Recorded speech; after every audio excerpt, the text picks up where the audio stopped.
Bom dia, boa tarde, boa noite, meu povo. Como é que vocês estão? Bora lá começar mais uma leitura. Eu vou só confirmar aqui o negócio. Como é que vocês estão? Me diz aí nos comentários, tudo bem? Tá. Ontem nós contamos a história de Davi. Lemos 7 e 8, então hoje é 9 e 10. Vou começar orando já para nós despachar. Paizinho, obrigada mais uma vez por essa oportunidade de estar aqui hoje, lendo, aprendendo um pouco mais do Senhor, conhecendo um pouquinho mais da palavra do Senhor. Peço que o Senhor dê ordem aos anjos de Deus, aos anjos do Pai, para poderem estar acampando agora na nossa janela, na nossa porta, na nossa casa, guardando as nossas vidas, guardando tudo que é nosso, que leva o nosso nome, seja de plantas, animais, até pessoas. Peço revestimento agora, o uso das armaduras necessárias. Eu peço que o Senhor venha nos cobrir com seu sangue, nos deixar invisíveis no mundo espiritual, para que não possamos ser rastreados. Te agradeço pela vida de cada pessoa que aqui está nessa live e os que vão ver depois gravado. Peço o espírito de sabedoria, de revelação, de entendimento, de discernimento, em nome de Jesus. Amém. Bora lá. Eu acho que hoje eu vou ter que usar óculos. Só que eu sempre esqueço de limpar o óculos. Meu Deus, Edilene, como pode? É porque eu só uso óculos quando eu tô mexendo no computador. E aí eu fico o dia inteiro sentada, estudando, fazendo as minhas coisas. E nem sempre eu uso. E aí eu deixo aqui, ou às vezes eu uso e esqueço de limpar ele. Mas amém. Bora lá começar mais uma leitura. No capítulo anterior, vou fazer um resumo para que chegou agora.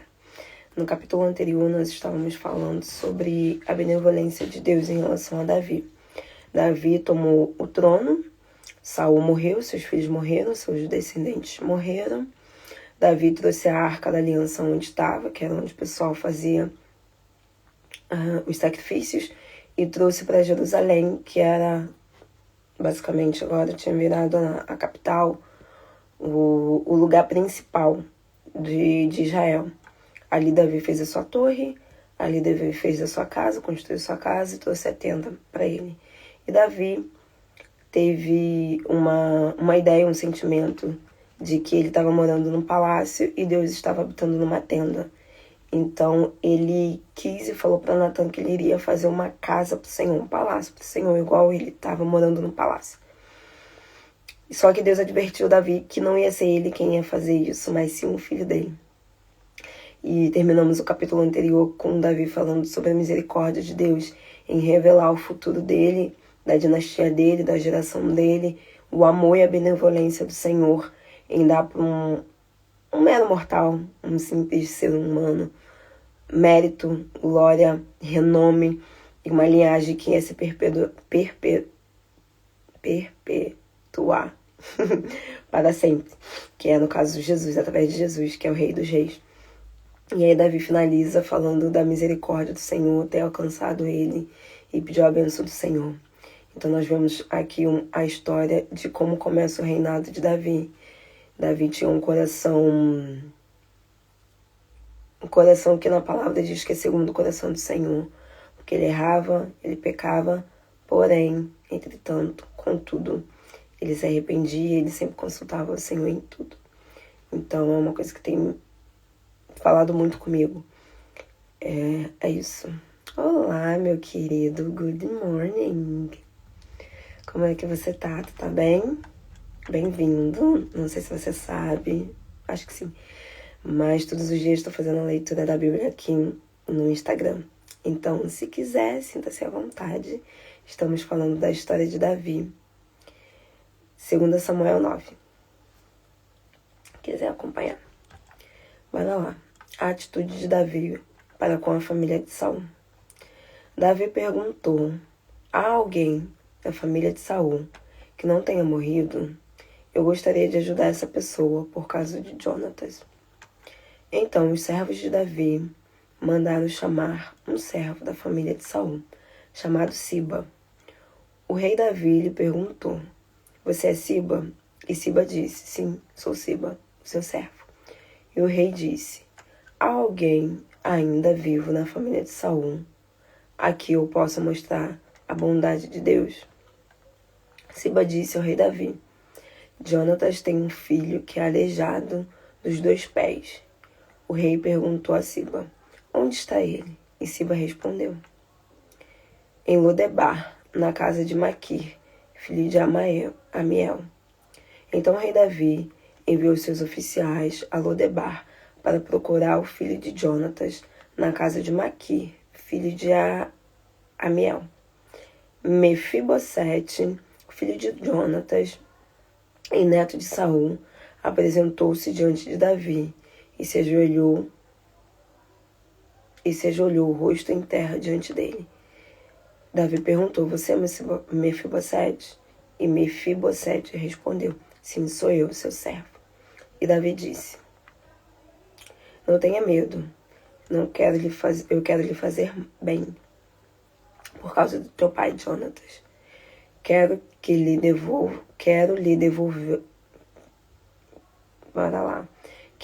devolver toda a terra do seu avô Saul. Também quero que se sente sempre à minha mesa. Mefibosete se inclinou diante de Davi novamente e disse: Quem sou eu para se preocupar comigo? Eu sou como um cão morto.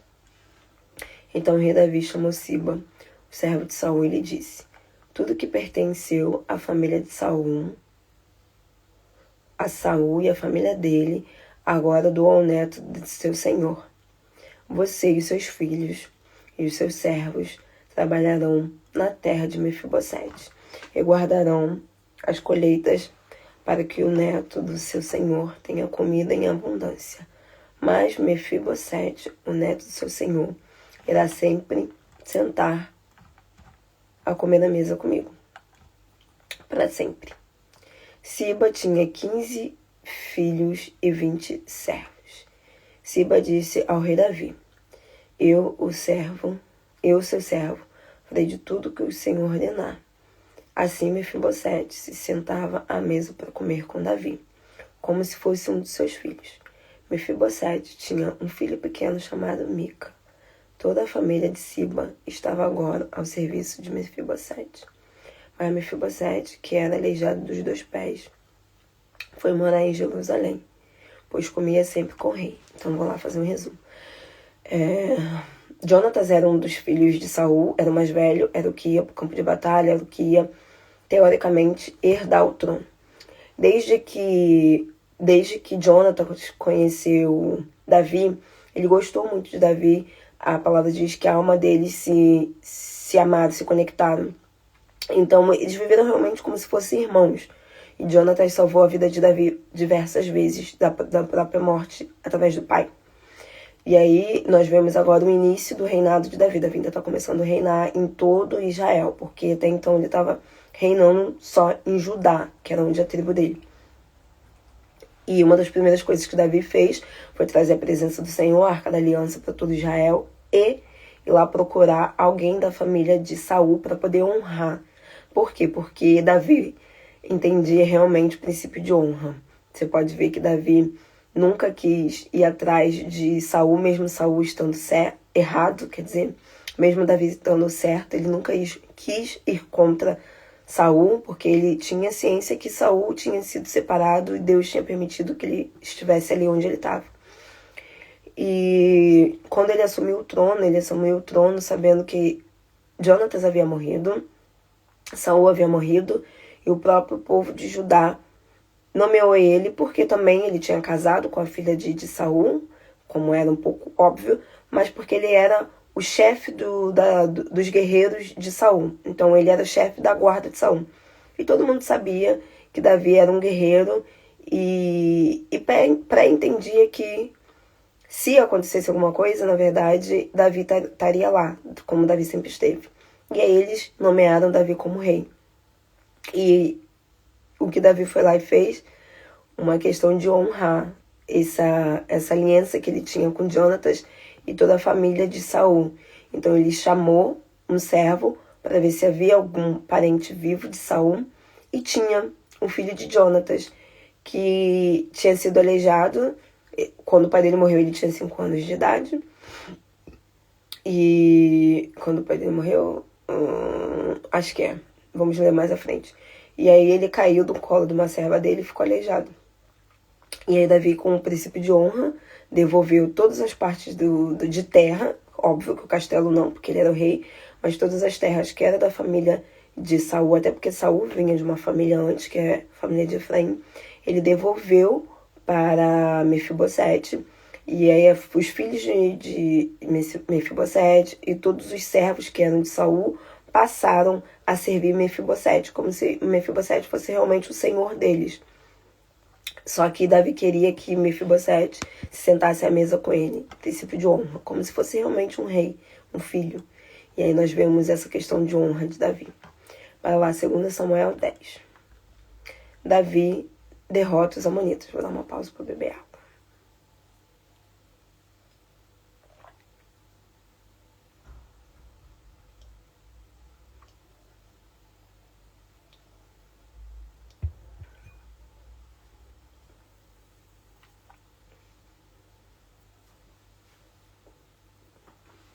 Davi derrota os amonitas. Depois de um tempo, morreu o rei dos amonitas. O seu filho, Anum, reinou em seu lugar. Davi disse: vou ser leal com Anum, filho de Nás, porque seu pai foi leal comigo. Vou dar um parênteses aqui para te explicar. Há um tempo atrás, antes de acontecer a morte de Saul, Davi havia saído de Israel porque Saul estava procurando ele, queria matar ele a tudo, qualquer custo. E aí Davi foi morar na terra dos inimigos, que eram os amonitas, e ficou lá durante 1 ano e 4 meses, e lutou com o rei amonitas, lutou a favor. E aí, nas últimas guerras que teve, ele morava mais ou menos entre os amonitas e os filisteus ali, né?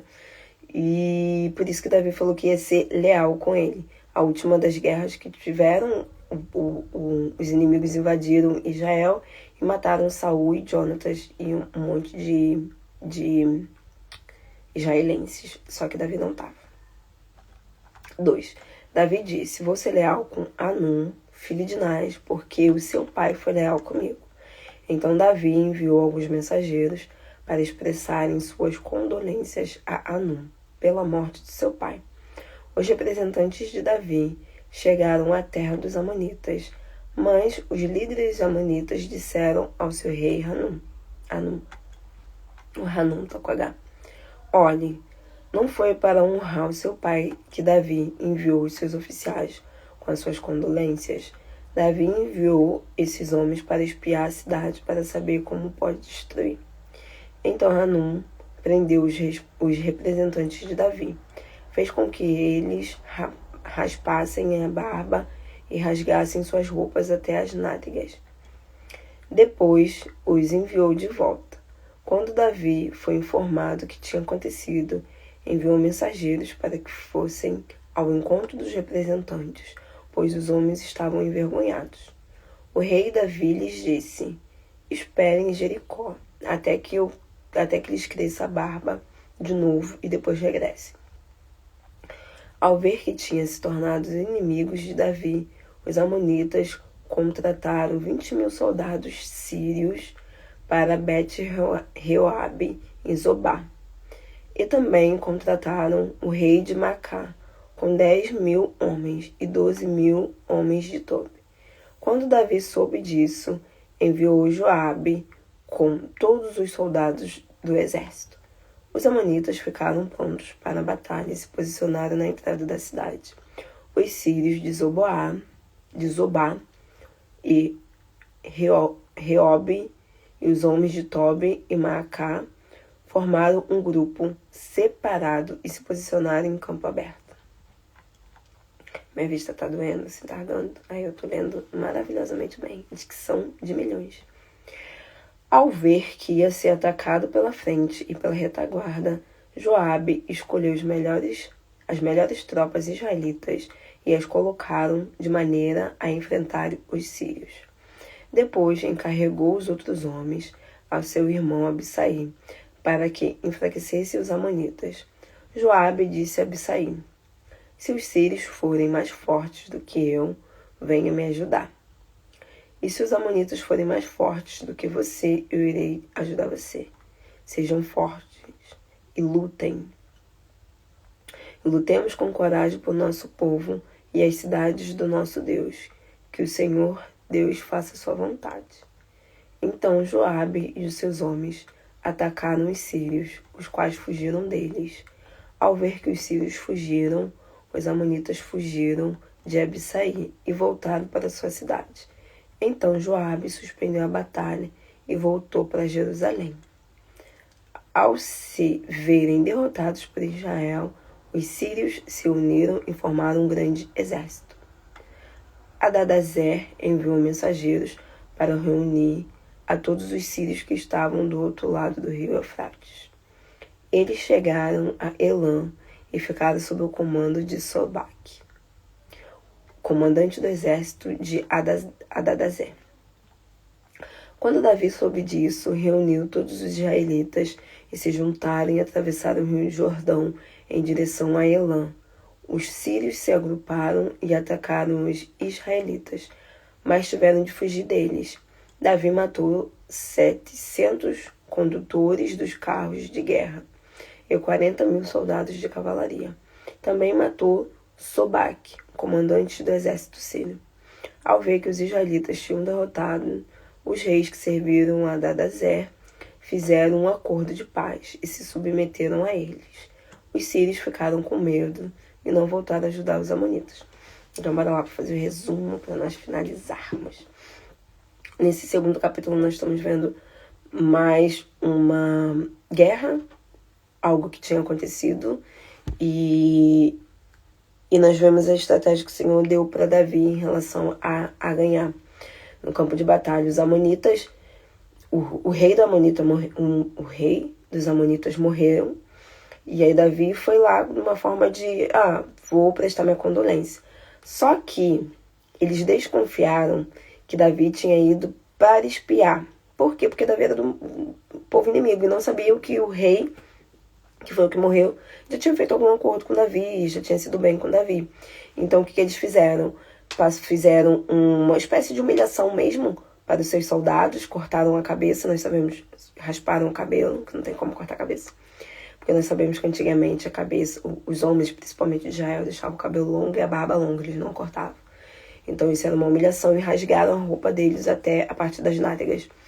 E eles voltaram assim, com a cabeça raspada e sem barba. Igual mulher na favela, quando trai traficante, dono de boca, eles vão lá e raspam a cabeça da mulher. E aí a mulher aparece com a cabeça raspada, todo mundo já sabe o que foi. Fez coisas que não deveriam fazer com o pessoal lá do morro. Então, era a mesma coisa. E aí Davi falou para os soldados deles permanecerem lá na cidade enquanto a barba não crescesse, o cabelo não crescesse, depois eles retornassem, porque era uma vergonha. E aí Davi falou, então tá bom. Mandou novamente os mensageiros. Só que aí o pessoal foi contra Davi. E Davi tava de boa lá na dele. E aí, nisso, o Davi viu que eles estavam armando para lutar contra Davi. Eles se sentiram ameaçados de alguma forma. E chamaram os sírios para poderem fazer acordo com eles. E aí, juntamente, seriam os amonitas e os sírios lutando contra Israel, contra Davi. Davi soube, se preparou, viu que tinha muitos. Por fim, ele conseguiu uma estratégia, foi até o Rio Jordão e conseguiu lutar e venceu os amonitas. E aí os amonitas fizeram um acordo de paz, porque eles vieram com o rabinho entre as pernas e pediram perdão por aquilo que eles haviam feito. E os sírios ficaram, fui chamado aqui para ajudar na luta, por fim eles perderam. E aí eles fizeram um acordo de paz com ele, então quem eu sou aqui na fila do pão, melhor eu voltar. E aí eles voltaram e ficaram com medo de Davi. E nós vamos nesse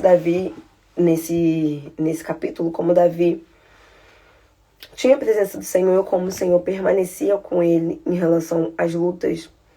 E eu acredito que Deus não faz nada em vão. e se Deus colocou essa história aqui na Bíblia, porque alguma coisa ele tinha e tem para nos instruir a respeito disso. E aí a reflexão que fica do capítulo anterior para esse capítulo, principalmente, né, em relação às alianças, para nós observarmos as alianças que nós fazemos. Anteriormente, no capítulo anterior, nós vimos que Davi havia feito aliança com Jonatas, e mesmo após a sua morte, ele quis honrar o seu compromisso e trouxe o filho dele, o filho de Jonatas, para sentar à mesa com ele como se fosse um príncipe. E devolveu tudo que era da família de Saul para os parentes de Jonatas. No caso, filho do Jonatas. Novamente, poder da aliança. E aí agora, nesse segundo, nós vemos o poder da aliança. Os sírios entraram numa guerra que nem era deles. Tudo bem que nos capítulos anteriores nós falamos que Davi foi lá a Damasco fica na Síria, tá, mas tinha passado. O pessoal sírio já tinha um pezinho atrás ali com Davi. Mas eles entraram numa guerra que não era uma guerra, que não precisava ser uma guerra, porque Davi nem queria começar a guerra. E aí os amonitas perderam, que foram os aliados deles. E os sírios ficaram com medo e foram embora. Não voltaram para ajudar os amonitas. Então, para mim, esses 2 capítulos eu posso levar comigo a importância de nós termos relações e alianças com as pessoas certas. Tanto para o bem quanto para o mal, né? Porque ali, no caso, foi para o mal. Pronto. O cuidado da aliança para o mal. Porque ali os sírios fizeram uma aliança para o mal e se prejudicaram, se ferraram. E Jonatas fez uma aliança com Davi lá atrás, e o filho de Jonatas herdou e recebeu a bênção através da aliança que Jonatas havia feito com o próprio pai. Quer dizer, Jonatas havia feito com Davi. Então, que nesse dia de hoje, para você que gosta de anotar, você tire um tempo para refletir e pensar aonde estão sendo colocadas as suas alianças. Com quem você tem feito aliança, com quem você tem se alinhado. Será que são pessoas que têm princípios de Deus? São pessoas que te funcionam não somente financeiramente, profissionalmente, socialmente, mas ministerialmente também, espiritualmente. Você é aquela pessoa que anda com pessoas que podem te acrescentar, te ensinar. E eu não tô aqui falando que muito se fala de só ande com pessoas que vão te ajudar em alguma coisa, que vão te impulsionar, que vão crescer. Não. Eu acredito que nós temos que ser as duas vias. Aqueles que andam com pessoas que vão te impulsionar, sim. Aquele que você é o menor da mesa para aprender com os maiores, sim. Mas que você também tem que ser aquele que ensina o outro. Olá! Tudo bem? Bem-vinda. Estevânia, né? Acho que é Estevânia. Tô fazendo a leitura da história de Davi, caso queira participar. Já tô quase acabando, mas pode ficar aí. É bem-vinda. Então, nesses 2 capítulos de 2 Samuel 9 e 10, o que traz para mim principalmente é o poder das alianças, como eu estava falando. Eu acredito muito, sim, que nós devemos andar com pessoas melhores, que pessoas melhores vão nos impulsionar.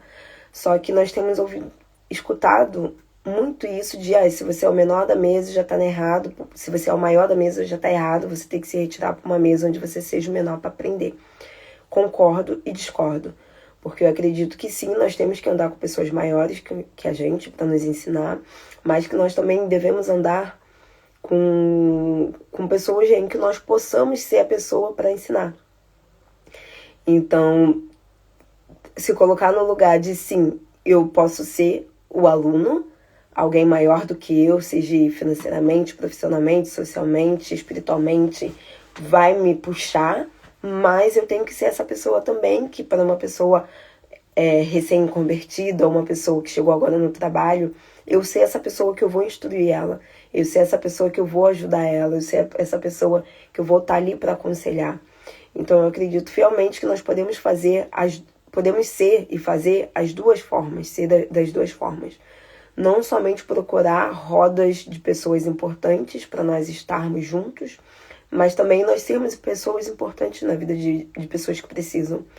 Às vezes tem pessoas que nós conhecemos, são menos instruídas, têm menos condições financeiras, têm, várias coisas são menos favorecidas do que nós em muitas coisas.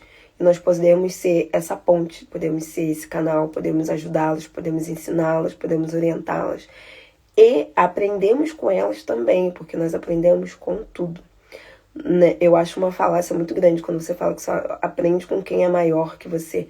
Não, nós podemos aprender com crianças, com adolescentes, com jovens, com adultos, com velhos. Então, é aquela coisa de absorver, filtrar, reter o que é importante e jogar fora aquilo que não é importante. Então, nesses 2 capítulos de hoje, o que Deus falou comigo, para vocês anotarem se vocês quiserem, se vocês sentirem qualquer outra coisa, anotem também, comentem aqui no YouTube, por favor, que eu gosto de ler, já falei isso para vocês, eu gosto de ler os comentários de vocês. O que Deus falou com vocês em relação a isso? Para mim foi o poder da aliança, tanto pro bem quanto pro lado negativo. Se você se alinhar com pessoas ruins, a tendência de acontecer alguma coisa não tão boa com você é muito grande. Essa frase hoje em dia tá muito clichê, mas eu lembro que eu já ouvi há uns 5 anos atrás, 2020, 6 anos atrás. Que é que você é a média... Não, foi isso não. Eu tava no Brasil ainda, mais de 7 anos atrás. Foi um supervisor meu que falou isso.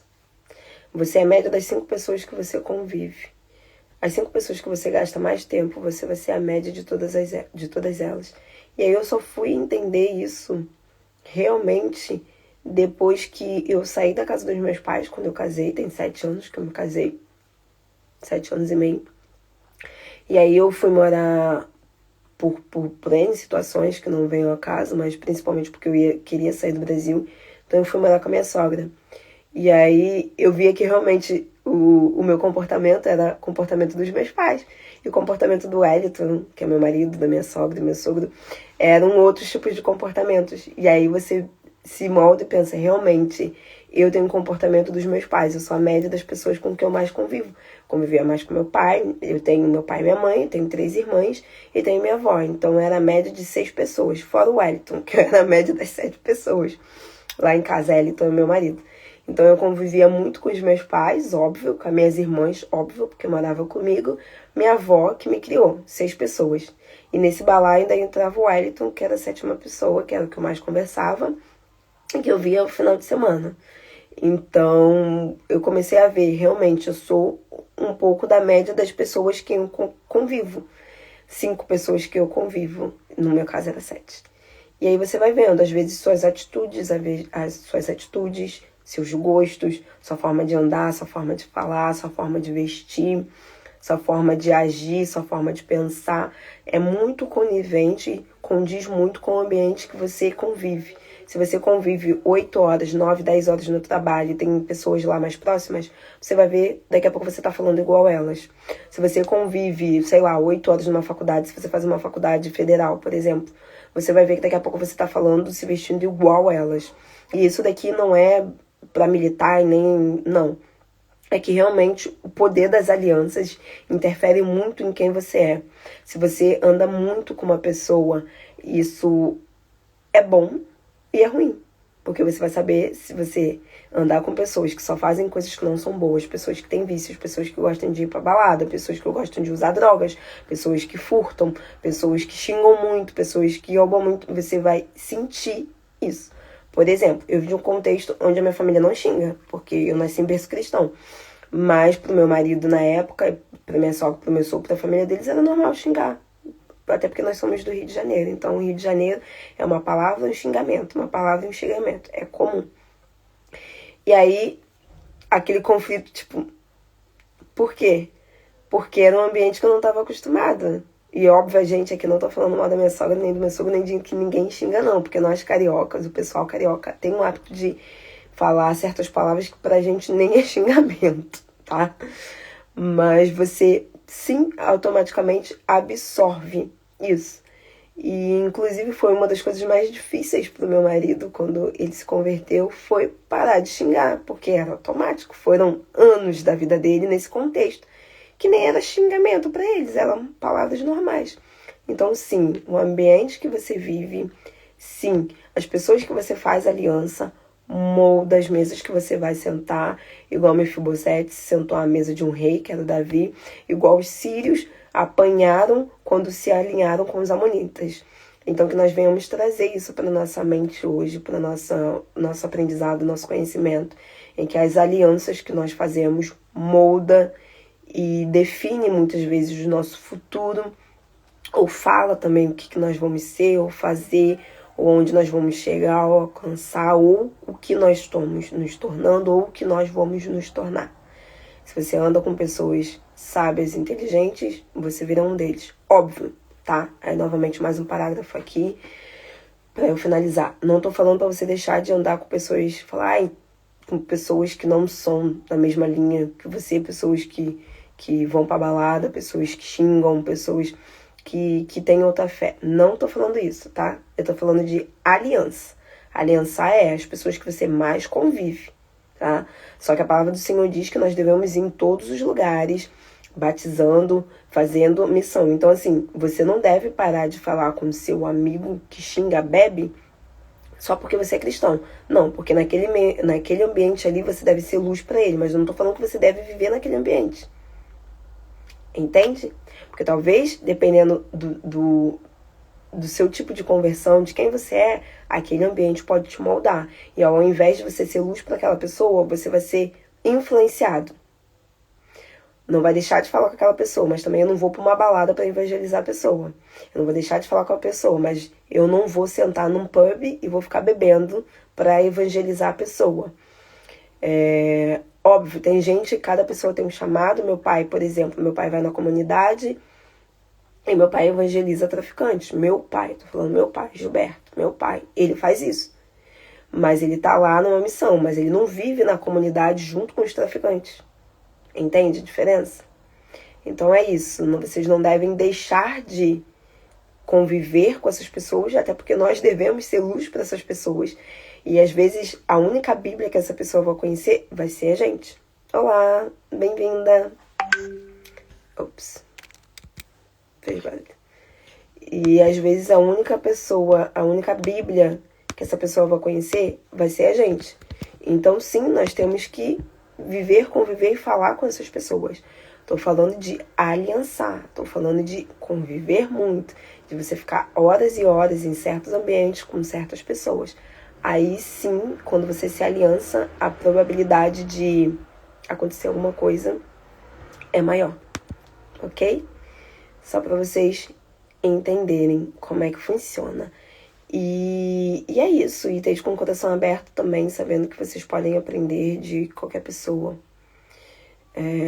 Todo mundo é capaz de ensinar alguma coisa, é saber filtrar, tá? Pedir discernimento ao Espírito Santo para filtrar e ter cuidado com as alianças. Vamos orar então? Vamos orar, que eu vou almoçar e vocês vão seguir a vidinha de vocês.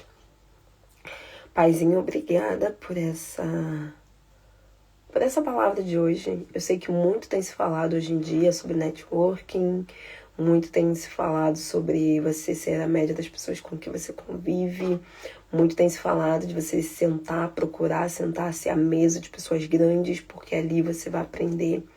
Mas o Senhor veio em carne para poder servir. O Senhor era um rei, foi um rei, é um rei que se despiu e veio ser um servo. Então nos ensine a ter coração de servo, a sentar-se à mesa para servir, para poder lavar os pés, para poder aprender, para poder ensinar como servo. Óbvio, sentar à mesa de grandes, aprender também, sermos o menor na mesa dos grandes para aprendermos. Isso é bom, muito bom. Davi fez Mefibosete sentar à mesa com ele, como se fosse um filho, um príncipe. Mas também que nós devemos aprender, que nós possamos aprender a importância de estar servindo, de servir aquele que, entre aspas, é menor. Porque ninguém é menor que ninguém. Então nos dê um coração de servo, um coração que sabe fazer alianças com as pessoas certas, um coração que sabe servir, orar, pregar, evangelizar, mas ter cuidado com os ambientes em que nós entramos, para nós não sermos contaminados com aquele ambiente. Trata o nosso caráter, trata a nossa vida, nos confronta, nos venha trazer confronto, que nós venhamos aprender a servir como Jesus serviu, independente das circunstâncias. Que essa palavra possa gerar transformação nas nossas vidas, possa trazer renovo nas nossas vidas, possa gerar uma verdadeira metanoia. Eu peço que os anjos do Senhor permaneçam conosco, nos protegendo. Que o sangue do Senhor continue nos cobrindo, nos guardando, para que nós não sejamos rastreados no mundo espiritual. Permaneça conosco, Espírito Santo, ministrando, nos ensinando no dia de hoje. Em nome de Jesus. Amém. Amém, gente, ó. Beijão pra vocês. Até amanhã, se assim Deus permitir. Amém. Tchauzinho.